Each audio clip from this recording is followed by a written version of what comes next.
Ya, pemirsa, Presiden Prabowo Subianto mendorong prajurit TNI untuk adaptif terhadap situasi global dan perkembangan zaman untuk mendukung tugas-tugas TNI. Dan terkait peran dan tantangan yang dihadapi TNI dari masa ke masa, kita akan membahasnya bersama narasumber Rizal Dharma Putra selaku Direktur Eksekutif Lembaga Studi Pertahanan dan Studi Strategis Indonesia atau LESPERSI. Selamat petang Pak Dharma, apa kabar? Selamat petang, alhamdulillah baik. Iya, baik Pak Dharma, bagaimana Anda melihat? Dirgahayu TNI. Ya, gimana?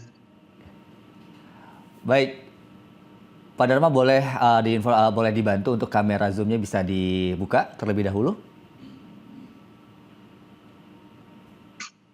Udah dibuka. Baik.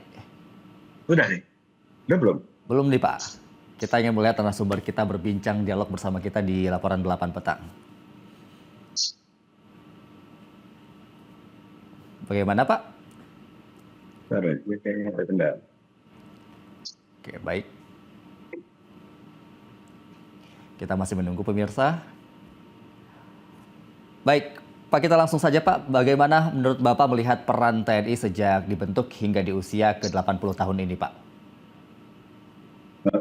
Ke saya? Boleh langsung saja Pak, silahkan. Oh iya, baik. Ya, jadi memang TNI ini mengalami satu proses evolusi, ya, yakni di mana dari tentara rakyat, tentara kemerdekaan, kemudian juga gabungan dari sejumlah laskar-laskar dan milisi yang tidak hanya berasal dari uh, angkatan bersenjata, tetapi juga dari rakyat itu sendiri.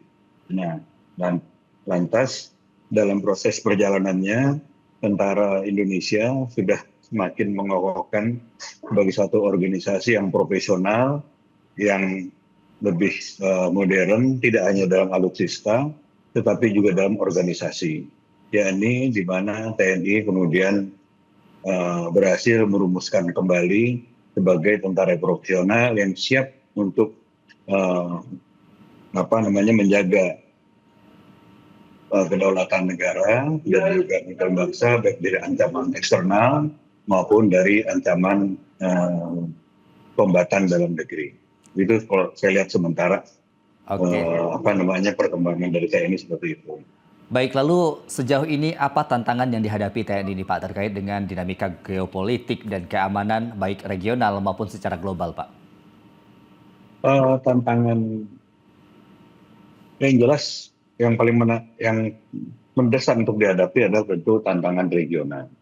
Tantangan regional adalah bagaimana dinamika bahwa wilayah Indonesia merupakan satu posisi yang geostrategis yang sangat penting, ya, terutama perebutan pengaruh dari negara adidaya, yakni Amerika Serikat, dan kekuatan hegemon regional, yakni Cina.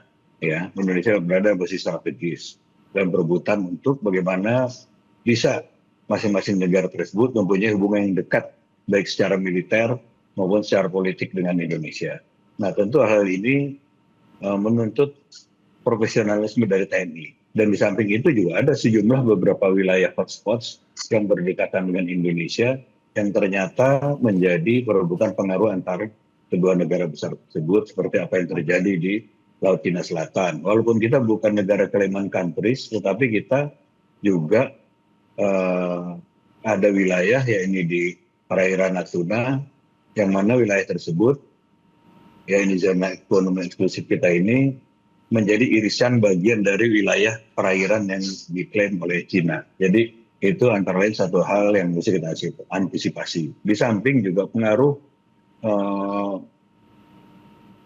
peperangan yang terjadi di luar wilayah atau di luar regional yang berdekatan dengan Indonesia. Seperti yang terjadi di Ukraina, seperti yang terjadi di Timur Tengah, yakni antara Israel yang melakukan genosida di Palestina, itu juga akan mempengaruhi baik secara politis maupun secara militer dan juga secara kedaulatan, karena tentu akan ada upaya-upaya mempengaruhi untuk menarik Indonesia untuk berada di salah satu pihak yang telah bertikai atau berkaitan peperangan tersebut.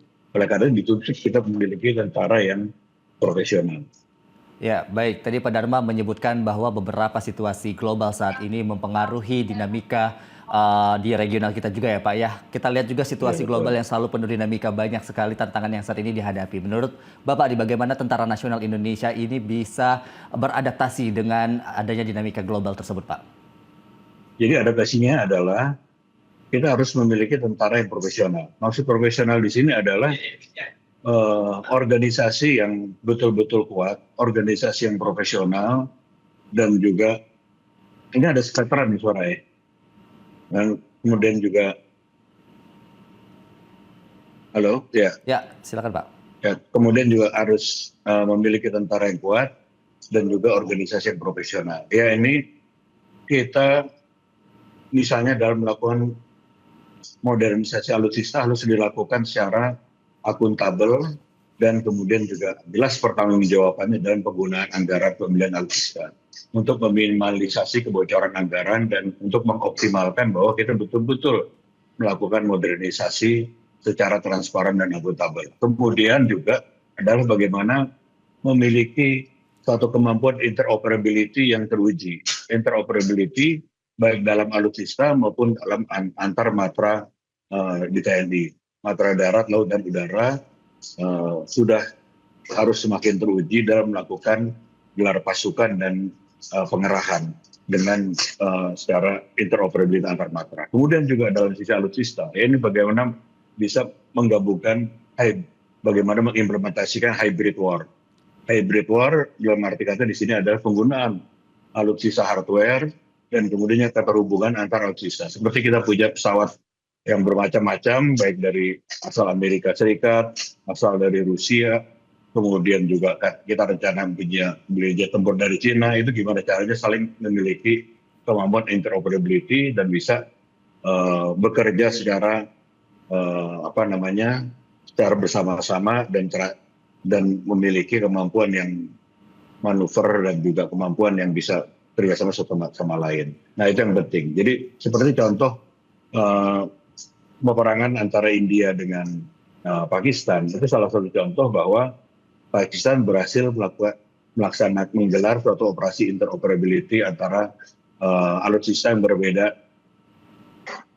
di sana. Oke. Kemudian Indonesia juga memerlukan kemampuan interoperability juga dari jumlah alutsista yang berbeda, baik itu di antara jet tempur maupun dengan kekuatan darat dan satelit dan lain sebagainya. Oke, Pak Dharma, baik, boleh dibantu sekali lagi Pak diperiksa zoom-nya terlebih dahulu, apakah kameranya sudah dinyalakan? Ini saya pakai. Oke, baik, kita lanjutkan saja Pak ya. Lalu apa yang perlu dilakukan prajurit TNI ini Pak agar mampu menghadapi tantangan di masa depan dalam menjaga pertahanan negara Pak? Ya,